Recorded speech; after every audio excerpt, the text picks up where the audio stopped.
I'm Mike McIntyre, and here's a clip from today's Sound of Ideas. He was always a gentleman. In this day of incivility and conflict in politics, this was a gentleman who could disagree without being disagreeable.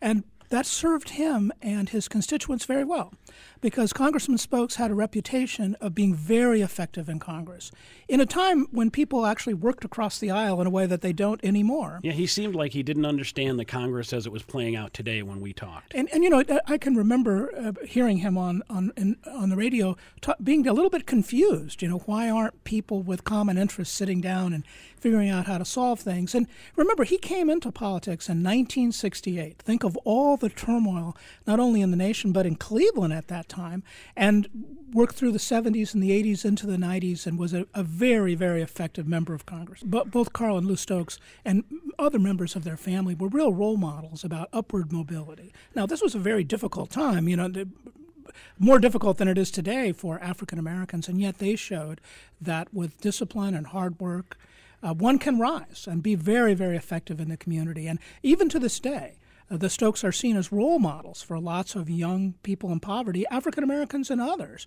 that in fact you can make a difference. For more great Sound of Ideas conversation, go to ideastream.org/SOI.